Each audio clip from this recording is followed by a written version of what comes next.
Hello guys, I'm gonna warn you that I'm closing a room with three cats. Sorry.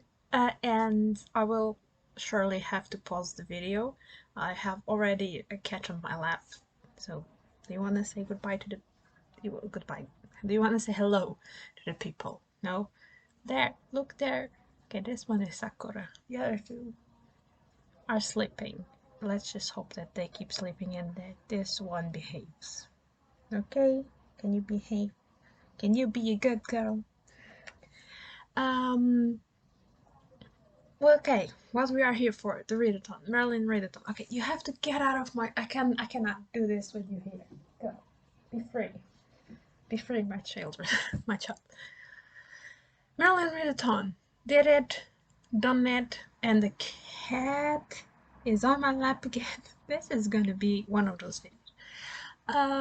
So I finished it with a couple of days to spare. Well, as I'm filming this is the 14th, but I have finished yesterday, today. I don't even remember anymore when I finished the last book. Because if you see on my Goodreads, I sometimes don't put the dates quite right because sometimes I'm way too lazy and just put everything in one day and just like, yeah, I read it.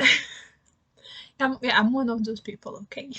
Anyway, let's also pretend that I didn't do the books on reverse order, but you know nothing. Let's just start and try to maneuver a cat while maneuver books. Anyway, let's just start.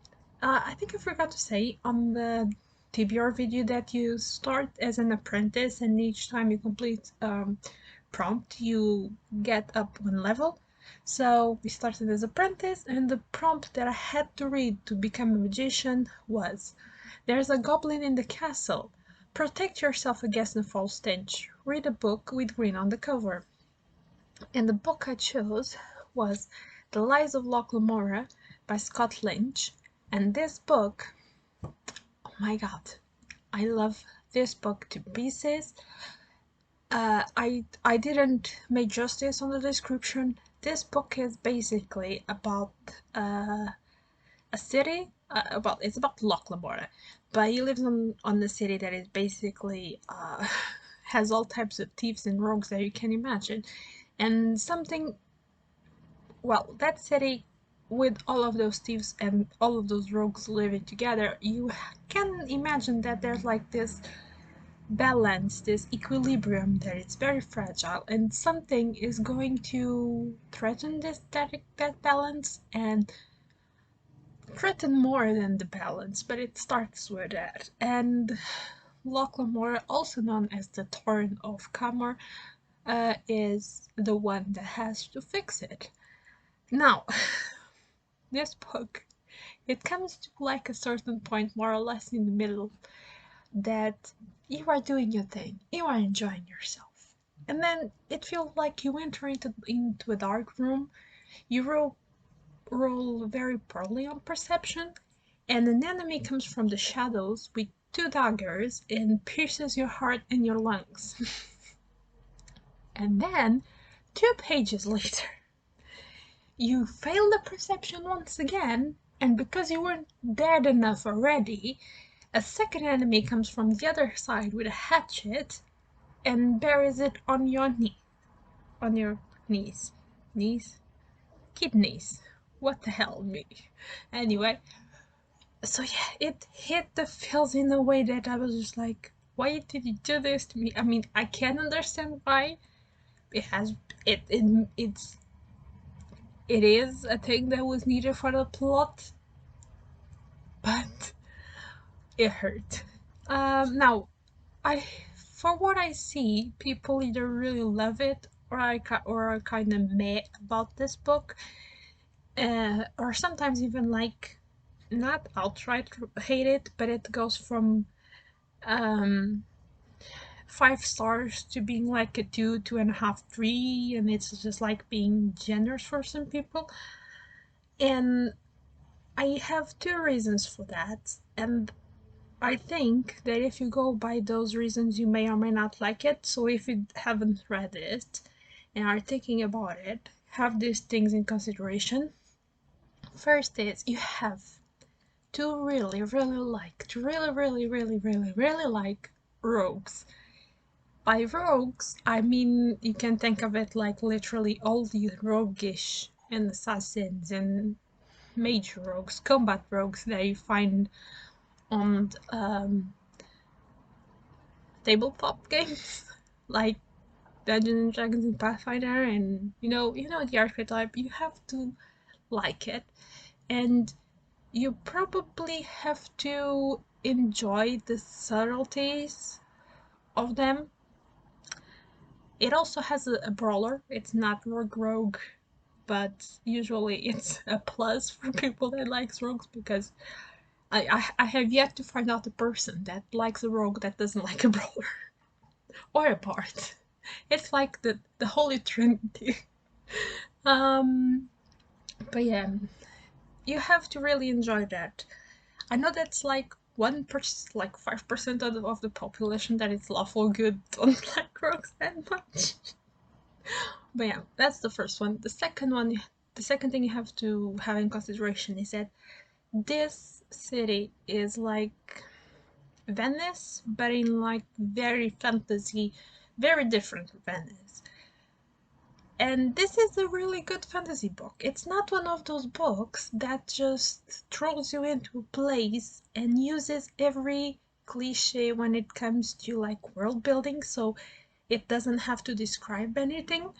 No, things on this city is very different from other books, and there's a lot of description, and you have to understand some culture things, have to see temples, streets, festivals, the market, all of those places. Now, a lot of what you like that makes like at least the first start to almost the first half, but mostly the first start.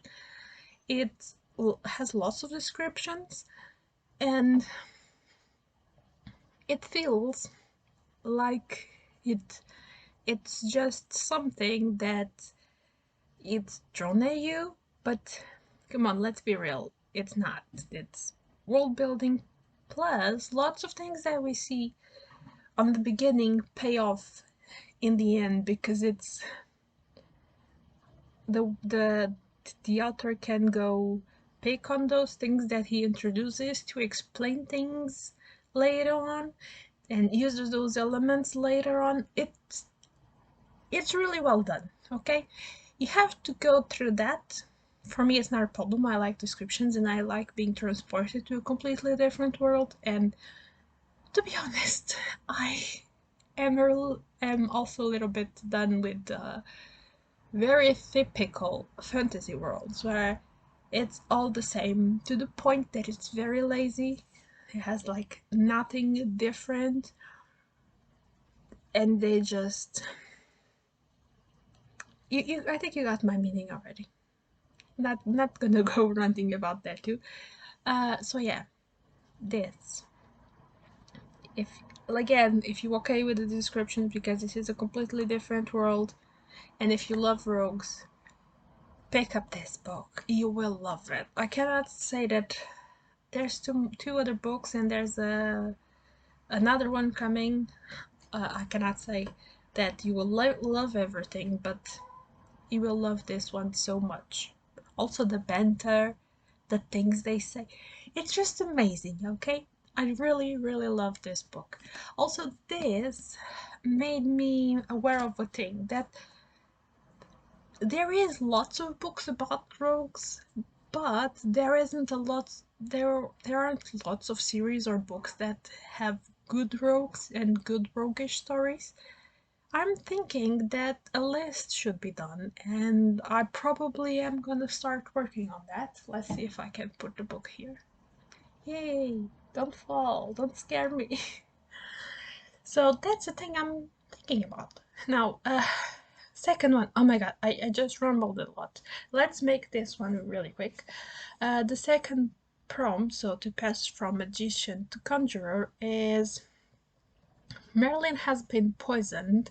Help Arthur on a quest to find a healing flower. Read the book with a map. The book that I chose was Malice by John Gawain. Gawain? Gawain. Gawain. I'm sorry. I can't say the name, but you guys know what book it is. It does have a map. I didn't show you to you last time, but it has. I promise it has a map. Not the most detailed, but it has one. And I DNF'd it. This book is like 600 or almost 600 and something pages, 20 something pages. It's not that the book is bad. It's not. I read 100 pages and I DNF'd it because I really didn't care about the characters or anything that was going on. Now, this was a debut, first book of the author. And it has a lot of the sins of like the first book. Like, it wants to do sometimes too much too early, introduces characters, and then there's just a lot happening in one day. For example, there's one of the characters here that most of what I read on those 100 pages was, well, this is multiple perspectives, and one of the character perspectives on that that amount of pages was almost one day, and a lot happened on that day, like a lot, too much was attempted on that day. But if I really cared for the characters, I wouldn't have DNF'd it, but I really didn't care about anyone. So it's one of those cases. It's not the book, it's me. I just DNF'd it. I mean, could have made myself read everything, but I was just like, yeah, no, there's other books I want to read.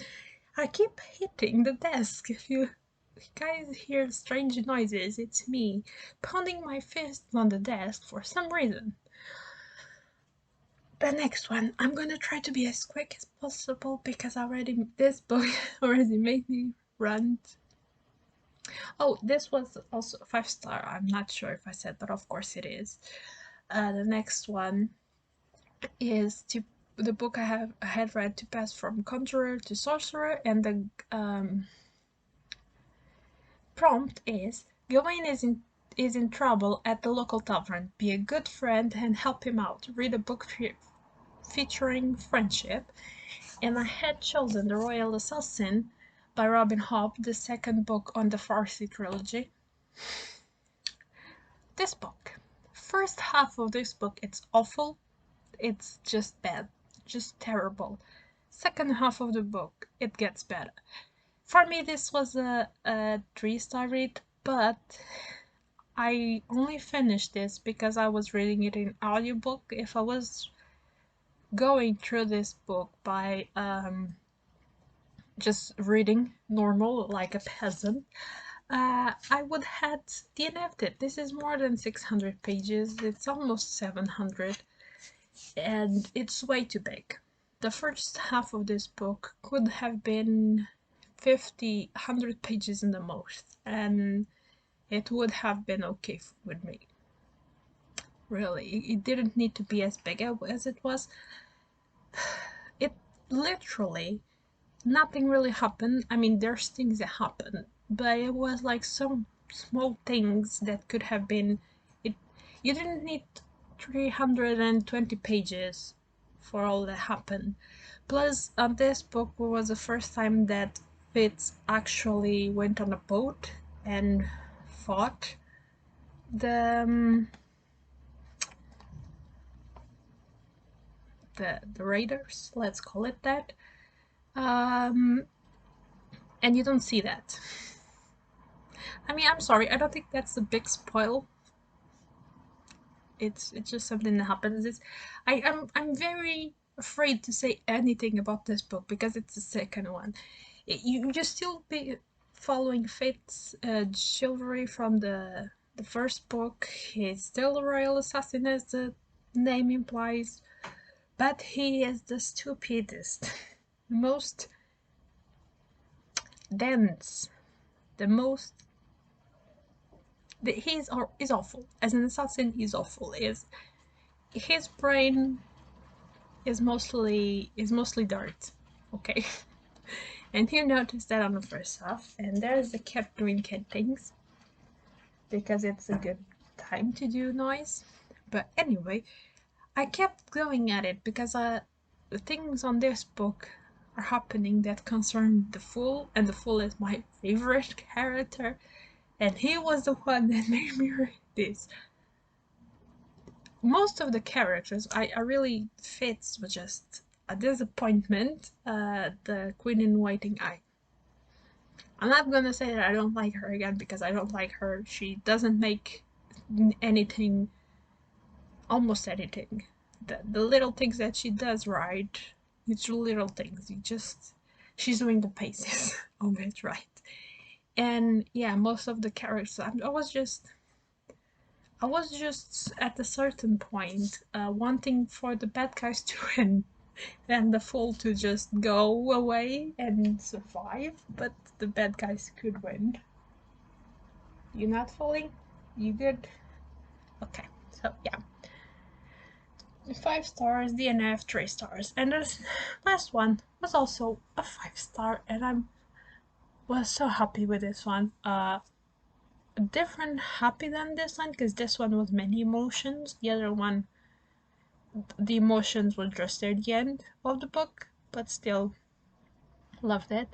And this book I read to pass from sorcerer to mage, and the prompt was, you have found the sword in this. You have found the sword in the stone. To claim it and finish your quest, read a 5-star prediction. And Jonathan Strange and Mr. Norwell from Susan Clark, right? Yes, was my 5-star prediction. This is 1,000 pages long. It's huge. It's worth it. I love it. It's amazing. I can't even say how much I love this book. Now, this is not for everyone. There's 2 things for people to like this one. You have to like classics, and you have to like fantasy inspired on Celtic and Old English folklore. But the most important thing here will be the classics just for the sheer size of it.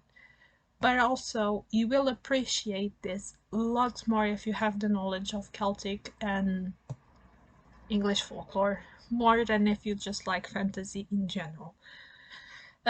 What this is about, I couldn't explain really well that time either because this is me. I don't read synopsis, I'm just going with the flow of the books, like you guys know.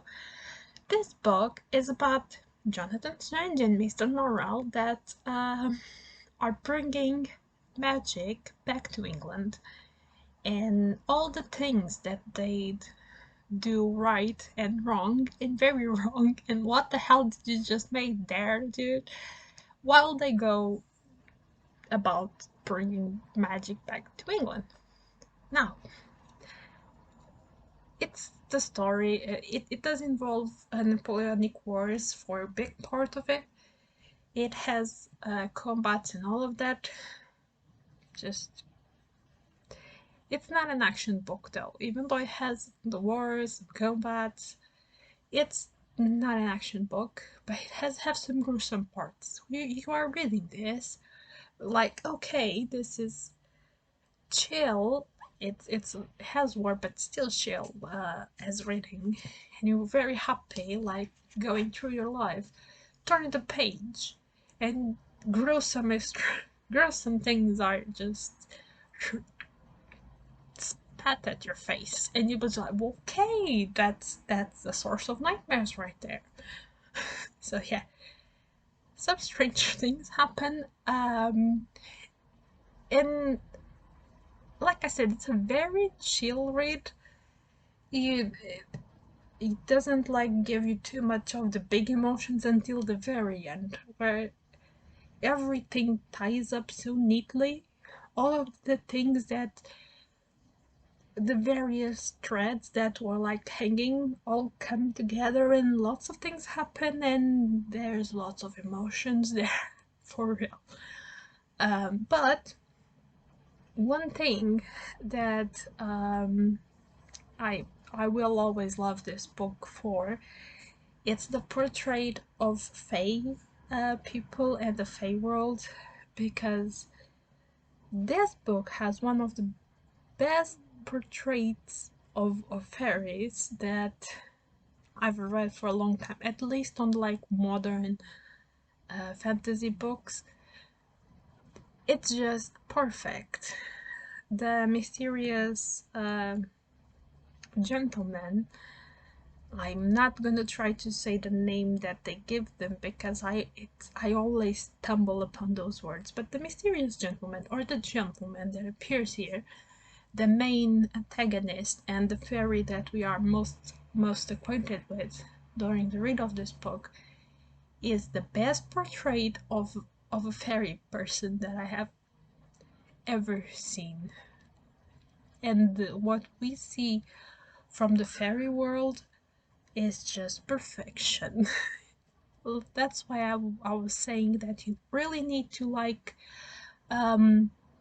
Celtic and folklore English magic instead of just fantasy magic. If you know the sources of it or the descriptions that we get from the actual folklore and from pagan sources, let's say it like that, about the fairies, it's extra special. This book, if you really like those topics, this book is extra special. So yeah, this is a totally recommend if you like big books and like classics, and especially if you like Celtic and English folklore magic. But again, this is 1000 pages. I think it's 1006 if I'm not mistaken. Yeah, so just proceed at your own risk. Can I put this there still? Oh my god, look at them, all of my babies. So I mean, it was a DNF, but it wasn't because I liked it. A 3-star and 2 5-stars. I think it's a total win of a readathon. Really enjoyed this, and I really hope that this happens again next year because I really loved it. As usual, I didn't participate on the social media because this is me. This is me and social media. But I was like watching from afar. So yeah, it was amazing. Really enjoyed it. Hope it happens again. If you guys participated, let me know if you had fun, and if you guys have read any of these books, let me know what you thought of them. And yeah, this is all for now, guys. Bye.